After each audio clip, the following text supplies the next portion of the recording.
Hello my dear students, कैसे हैं आप सभी। आई होप आप सभी लोग बढ़िया होंगे। आज की क्लास में हम लोग पढ़ने वाले हैं जीव विज्ञान और पहला चैप्टर जैव प्रक्रम के बारे में।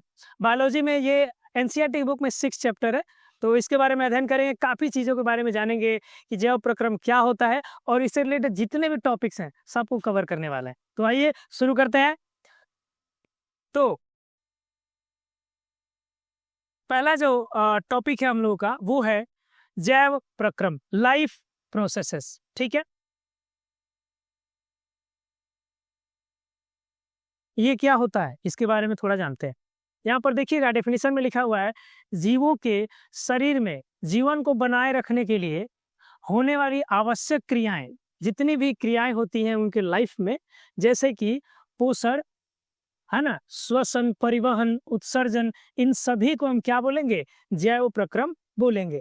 अब पोषण क्या होता है इसके बारे में भी आइए जानते हैं। तो पोषण जो है, पोषण वह प्रक्रिया है जिसके द्वारा जीव अपना भोजन ग्रहण करते हैं, पचाते हैं और अवशोषित करता है तथा इससे ऊर्जा प्राप्त करता है। वही प्रक्रिया क्या कहलाती है? पोषण कहलाती है। तो जैसा कि आप समझ रहे हैं कि जब भी जैव प्रक्रम होगा तो इसमें पोषण जरूरी है, श्वसन जरूरी है, परिवहन जरूरी है और उत्सर्जन भी होगा। तो इन सभी चीजों से मिलके बनता है जैव प्रक्रम। ठीक है, अब पोषण के बारे में हमने अभी जाना कि सब जितने भी जीव हैं इस पृथ्वी पर सभी भोजन ग्रहण करते हैं और सबको ऊर्जा की आवश्यकता होती है। ठीक है, तो उनको न्यूट्रिशन चाहिए। ठीक है, तो भोजन करेंगे, भोजन में विटामिन्स होते हैं, मिनरल्स होते हैं, है ना, कार्बोहाइड्रेट होते हैं जो हमें एनर्जी प्रदान करते हैं। ठीक, और उन एनर्जी के बेसिस पे हम कोई कार्य करते हैं। ठीक है जी, आइए आगे बढ़ते हैं। पोषण मुख्यतः दो प्रकार के होते हैं। कितने प्रकार के होते हैं बाबू? दो प्रकार के होते हैं। आइए देखते हैं कि ये दो प्रकार के जो होते हैं कौन कौन से हैं। तो यहाँ देखिएगा, जो पहला पोषण है उसे बोलते हैं स्वपोषी पोषण। क्या बोलते हैं बाबू? स्वपोषी पोषण। इंग्लिश में बोलते हैं इसको ऑटोट्रॉफिक न्यूट्रिशंस। परिभाषा क्या है? जिस पोषण में जीव सूर्य के प्रकाश की उपस्थिति में कार्बन डाइऑक्साइड और जल से अपना भोजन स्वयं बनाते हैं, उन्हें हम स्वपोषी पोषण कहते हैं। ठीक है, आइए थोड़ा और आसानी से इसको समझने का प्रयास करते हैं कि एक्चुअली ये कह रहा है। देखिए, पोषण में जीव सूर्य के प्रकाश, मतलब कि सनलाइट जो होता है, ठीक है, ठीक है जी, ड्राइंग थोड़ा सा बेकार है, एडजस्ट कर लीजिएगा। तो सन की लाइट होनी चाहिए, साथ में क्या होना चाहिए बाबू? Carbon dioxide. क्या होना चाहिए? Carbon dioxide, CO2 CO2 CO2। अब ये CO2 है कहाँ?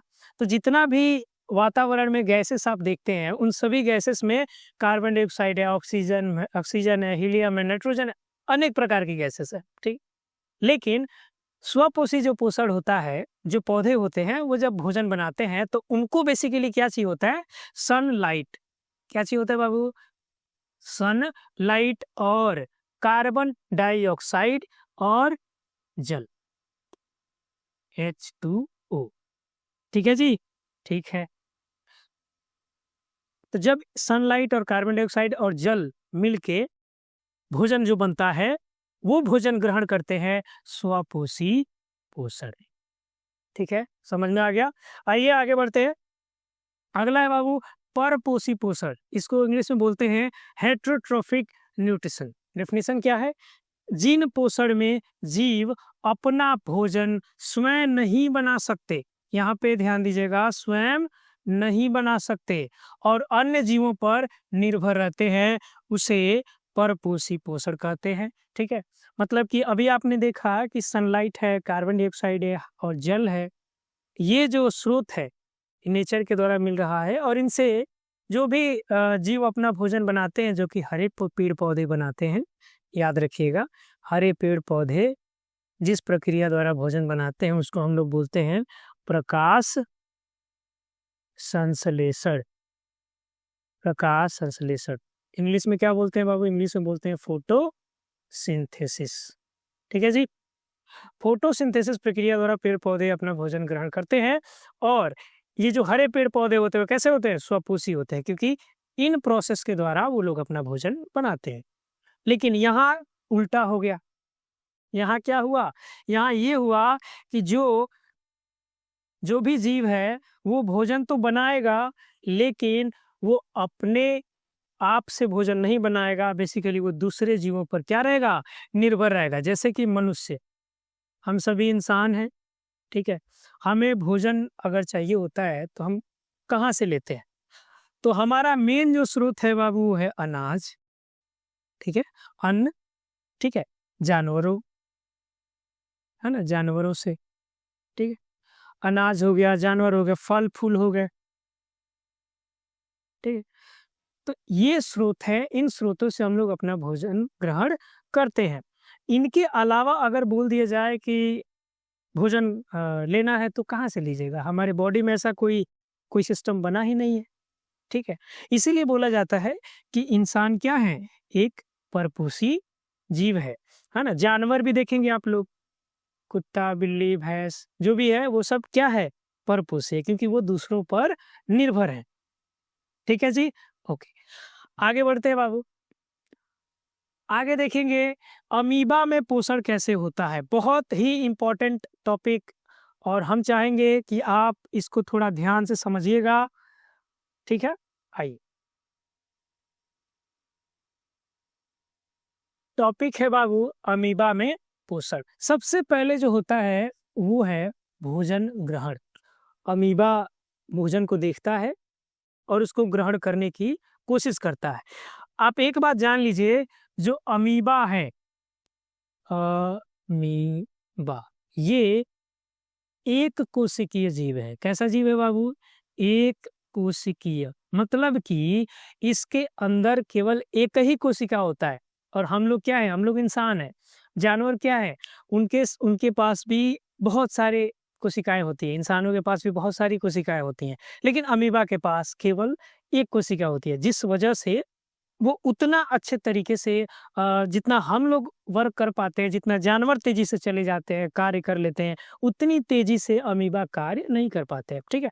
अब ये समझिए कि उनको ना भोजन के पास पहुंचने में ही, मान लीजिए यहाँ पर भोजन है, तो यहाँ उनको पहुंचने में ही घंटों का समय लग जाता है। बात समझ रहे हैं? क्योंकि ये बहुत धीमी गति से क्या करते हैं? ट्रेवल करते हैं। तो आइए जानते हैं सबसे पहले क्या होता है बाबू। सबसे पहले होता है इंजेक्शन भोजन ग्रहण। कैसे करते हैं भोजन ग्रहण? अमीबा भोजन को स्यूडोपोडिया की सहायता से घेर लेता है। अब स्यूडोपोडिया क्या होता है? तो ये नीचे डायग्राम आप देखिए, ये जो आवरण दिख रहा है आपको, ये वाला, सॉरी ये मिट रहा है, ये जो ब्लैक से आपको दिख रहा होगा, ठीक है ना बाबू, ये वाला, यही है स्यूडोपोडिया। ओके, तो इसी से वो क्या करता है? भोजन को घेरता है, पकड़ता है। और भोजन कहाँ पे है? तो भोजन देखिए यहाँ पर भोजन बना हुआ है, ठीक है? तो इसको पकड़ने की कोशिश, अब यहाँ पे जो हाथ निकला हुआ ऐसा होता नहीं है, बट इमेज बनाए हुए तो ऐसा बन गया है। बट समझिए, ये जो है ये स्यूडोपोडिया उसको क्या करता है? घेरता है। उसके बाद होता है बाबू खाद्य रिक्तिका का निर्माण। क्या होता है? भोजन के चारों ओर एक थैली बन जाती है, जिसे फूड वोकल कहते हैं, ठीक है? थैली बन जाती है मतलब उसको घेरा ऐसे, है ना? घेरा जाता है। तो घेरने के बाद एक फूड वोकल आप देख रहे होंगे यहाँ पर क्या हो गया है? निर्माण हो गया है। इसके बाद होता है बाबू डाइजेशन। डाइजेशन मतलब पाचन। कैसे होता है? तो फूड वोकल में पाचक एंजाइम भोजन को सरल पदार्थों में बदल देते हैं, मतलब उसको और टुकड़ों में विभक्त कर देते हैं और तोड़ते हैं, ठीक है? और इस प्रकार उनका पाचन प्रक्रिया प्रारंभ होता है। जैसे भोजन पच जाता है, अब प्रोसेस शुरू होता है बाबू एब्जॉर्प्शन का, अवशोषण का। अवशोषण कैसे होता है? तो पचा हुआ भोजन अमीबा के शरीर में अवशोषित हो जाता है। यहाँ पर देख रहे हैं आप, यहाँ इंजेक्शन हुआ, यहाँ डाइजेशन हुआ, डाइजेशन के बाद ये हो रहा है एब्जॉर्प्शन, ठीक है? भोजन बीच में पहुंच गया। अब ये जो उससे न्यूट्रिशन है उसको ये अमीबा क्या कर रहा है? एब्जॉर्ब कर रहा है, खींच रहा है, ठीक है?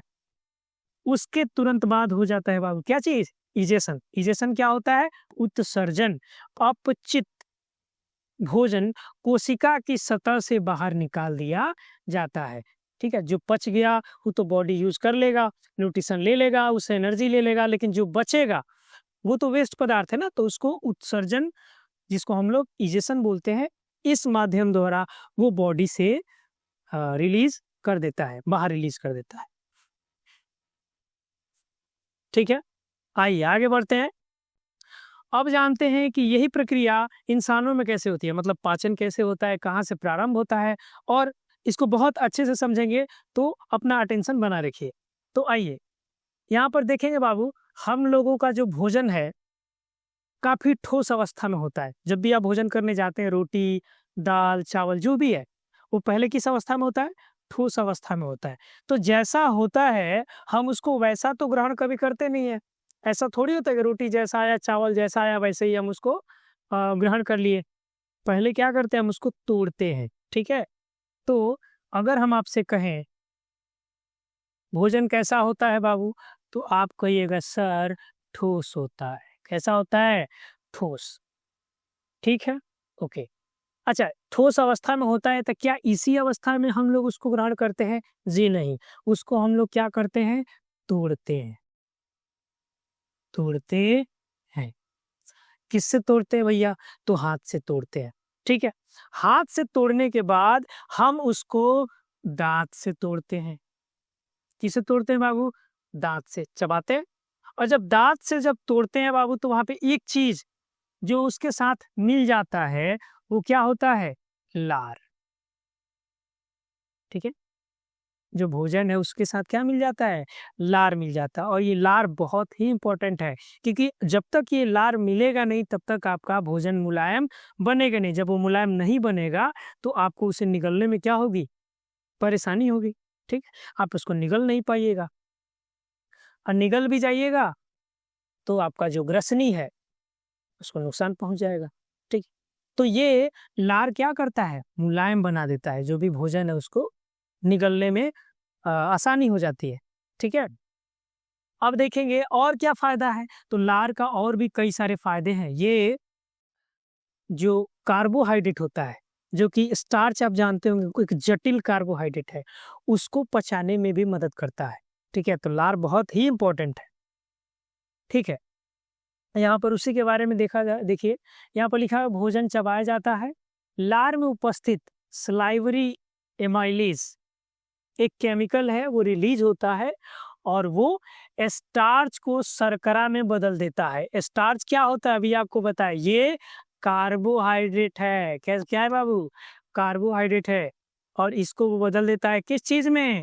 तो शर्करा में बदल देता है। ठीक है, समझ में आ रहा है? ऑब्जेक्टिव क्वेश्चन पूछा जाता है बाबू, तो इसको ध्यान से सुनिएगा कि स्टार्च को किस में बदल दिया जाता है, तो अब बताइएगा शर्करा में बदल दिया जाता है। ठीक है, लार में क्या उपस्थित होता है? तो लार में स्लाइवरी अमाइलेज उपस्थित होता है। समझ में आ रहा है? ओके, आगे देखते हैं बाबू। यहाँ पर सेकेंड जो स्टेप है ये होता है ग्रसनी का, है ना। इंग्लिश में बोलते हैं इसको क्या चीज? ओएसोफेगस, है ना। भोजन आमाशय तक पहुंचाया जाता है किसके द्वारा? तो भैया ग्रसनी के द्वारा पहुंचाया जाता है। ठीक है, और पेरिस्टाल्टिक मूवमेंट मतलब क्रमाकुंचन। क्रमाकुंचन ये एक विधि है जिस विधि द्वारा भोजन जो है आसानी से हम लोग के आमाशय में क्या हो जाता है? चला जाता है ना, फैलता है, सिकुड़ता है। ग्रसनी जो है वो क्या होता है? फैलता सिकुड़ता है। जब निगलते हैं तब ये प्रोसेस होता है, और ये हेल्प करता है कि भोजन हमारे आमाशय तक सही से पहुंच जाए। ठीक है, ओके।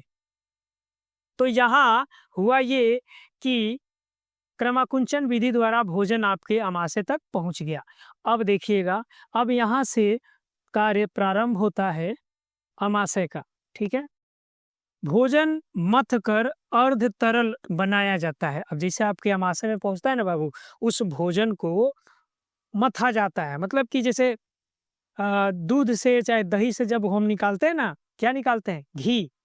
ठीक है, तो देखिए कैसे मथ जाता है पूरी तरीके से। कुछ उसी प्रकार का पेस्ट हमारे आमाशय में भोजन का बन जाता है। ठीक है ना। उसके बाद देखिएगा उसमें क्या निकलता है बाबू? कुछ जूसेस निकलते हैं ना, जिसको हम लोग गैस्ट्रिक जूस बोलते हैं, जिसको हम लोग हिंदी में जठर रस भी कहते हैं। ठीक है, हिंदी में अक्सर आपको जठर रस के नाम से मिलेगा। देखिएगा इसमें एक केमिकल निकलता है बाबू जिसका नाम है HCl। ये क्या करता है? तो जीवाणु को नष्ट करता है। अब आप जानते होंगे जो आप भोजन किए हैं उस भोजन में बहुत सारे बैक्टीरिया भी आपके भोजन के साथ आपके आमाशय में पहुँच गए होंगे, पहुँचते हैं ना? अगर ब्रश वगैरह सही से नहीं किया रहता है तो बैक्टीरिया, जर्म्स जो है वो दाँतों में भी रहते हैं, तो वो भोजन के साथ चले जाते हैं।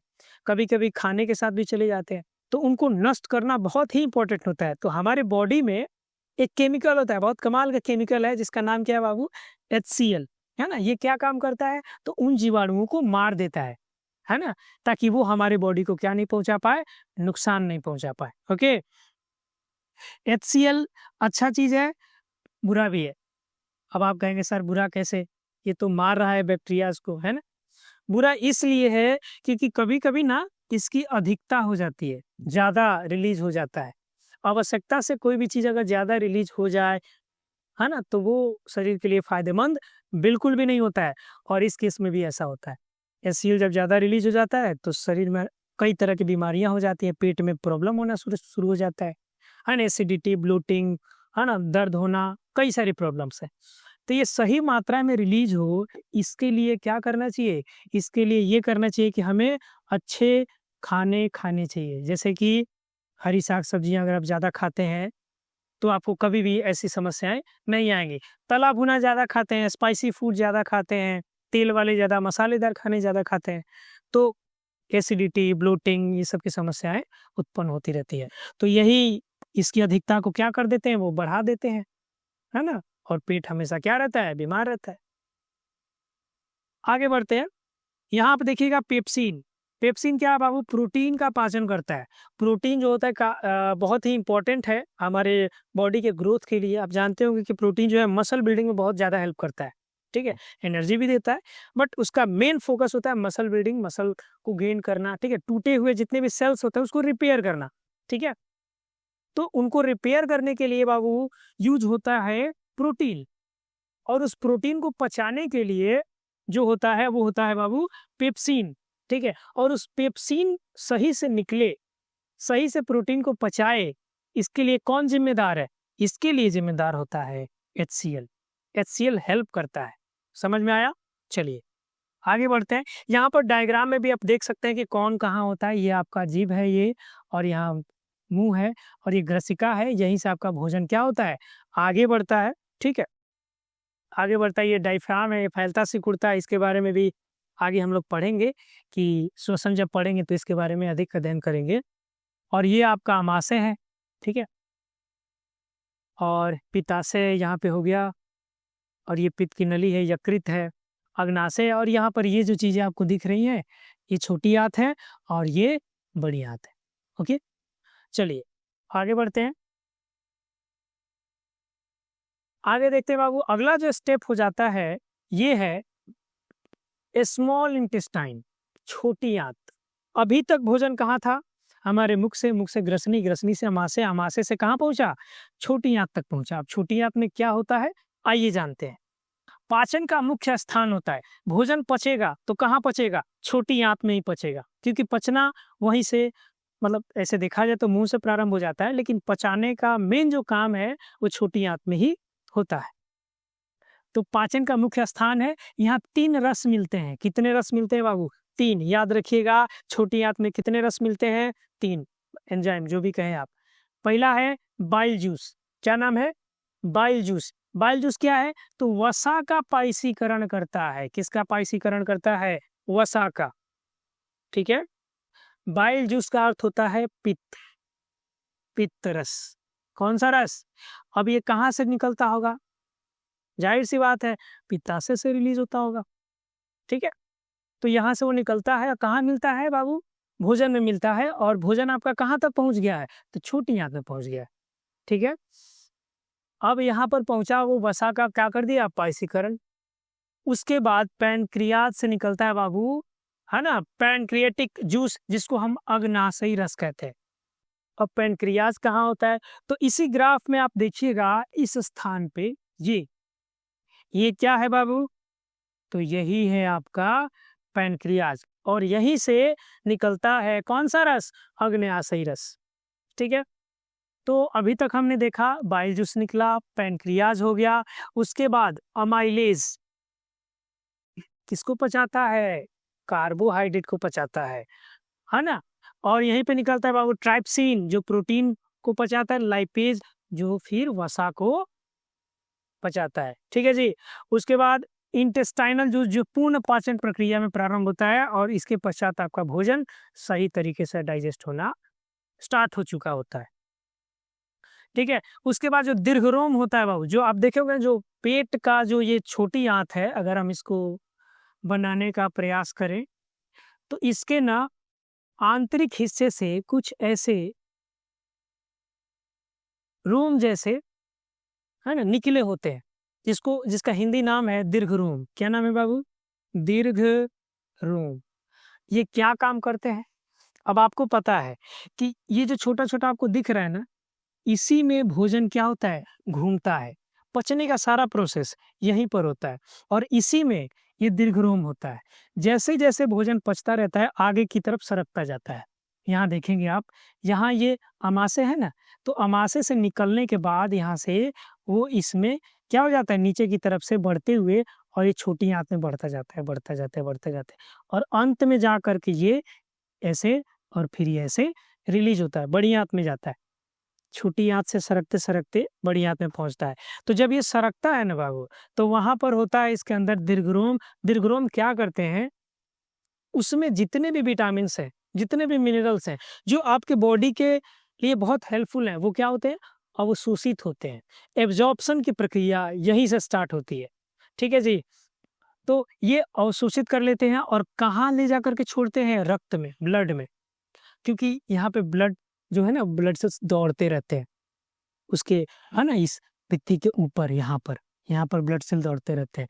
तो ये इसको खींचते हैं और यहाँ पर मिला देते हैं और ब्लड में मिलने के बाद उस रफ्तार पकड़ लेता है और वो पूरा सर से लेके पाँव तक ब्लड का होता है, दौड़ता रहता है। जहाँ जिसकी नीड होती है वहाँ पर वो चीज़ अप्लाई हो जाता है। मान लीजिए कि आपने कोई काम किया, आपका मसल ब्रेक हुआ, तो उसने प्रोटीन को पचा करके लेकर के आया, है ना, ब्लड में मिला हुआ है और उस जगह पर गया और उसको रिपेयर कर दिया। तो आपका जो मसल है वहाँ पे गेन हो गया, बड़ा हो गया, रिपेयर हो गया, ठीक है। मान लीजिए कि आपको चोट लगा कहीं पे, ठीक है, हाथ में चोट लगा या कटा है यहाँ पे, तो क्या होता है? दवा खाते हैं। दवा खाने के बाद क्या होता है? वो ब्लड में मिलता है। उसको ठीक करने के लिए जो भी उसमें पदार्थ है वो क्या हो जाएगा? ब्लड के साथ मिलके आ गया है और वो उसको रिपेयर कर देंगे। इस प्रकार से हमारे शरीर में पाचन प्रक्रिया होता है। आगे बढ़ते हैं। अब यहाँ देखते हैं बाबू लार्ज इंटेस्टाइन जो कि है बड़ी आंत। अब देखिए यहाँ तक हमारा भोजन पूरी तरीके से पच गया है, ठीक है। हमने भोजन को चबाया, लार मिक्स किया, वहाँ पर कार्बोहाइड्रेट पचा, फिर वो हमारे किस में आया? अमाशय में आया। अमाशय में आने के बाद वहाँ पर कुछ केमिकल्स मिले, HCl मिला, है ना। उसको मिलने के बाद वो कहाँ पे आ गया बाबू? छोटी आंत में। छोटी आंत में आने के बाद 3 गो रस है वो मिल गया, बाइल जूस, पैनक्रियाज, एमाइलेज, ठीक है। ये सभी मिलने के बाद उनमें से उसका अवशोषण होना शुरू हुआ और जो भी इंपॉर्टेंट चीजें थी वो हमारे बॉडी में ब्लड में मिल गया और ब्लड क्या हुआ? पूरे बॉडी में पहुंचा दिया, ठीक है। पाचन प्रक्रिया कंप्लीट होती है और यहाँ पर शुरू होता है बाबू लार्ज इंटेस्टाइन, बड़ी आंत। बड़ी आंत क्या है? तो बड़ी आंत करता है बाबू जल का अवशोषण। किसका अवशोषण? जल का। अब आप जानते हैं कि आप जो भोजन ग्रहण किए थे उसके साथ जल भी था, ठीक है। आपको याद हो मैंने आपको बताया था कि जब वो भोजन मिला था, क्या हुआ था बाबू? जब वो भोजन मिला था तो कैसा बना हुआ था? कैसा बना हुआ था? मथ कर अर्ध तरल, ठीक है। उसको मथ के पेस्ट जैसा बना दिया था। तो आपको पता है जब कोई चीज ऐसा है तो उसमें लिक्विड तो होगा, एग्जैक्टली। तो उसमें लिक्विड है, जल है। तो जल को अवशोषण की प्रक्रिया यहाँ पे क्या होती है? प्रारंभ होती है। तो यहाँ देखिएगा जल का अवशोषण कहाँ होता है? आपसे पूछा जा सकता है, तो आप बताइएगा कहाँ होता है? तो बोलिएगा सर जल का जो अवशोषण होता है वो लार्ज इंटेस्टाइन में होता है, ठीक है। अपचयित भोजन ठोस बनता है। कैसा बनता है? ठोस बनता है। जो नहीं पचा वो पदार्थ कैसा हो जाता है? ठोस हो जाता है। जाहिर सी बात है जब उसमें से जल अवशोषित कर लिया जाएगा तो ठोस ही तो बचेगा, एग्जैक्टली तो अपचयित भोजन कैसा बनता है बाबू? ठोस बनता है। उसके बाद रेक्टम या एनस के द्वारा बॉडी से क्या हो जाता है? वो रिलीज होता है, जैसे अपशिष्ट पदार्थ बाहर निकाल दिए जाते हैं। ठीक है, इस प्रक्रिया को इजेशन कहते हैं। इसी प्रक्रिया को क्या कहते हैं बाबू? इजेशन कहते हैं। हमारे शरीर में अभी क्या हुआ?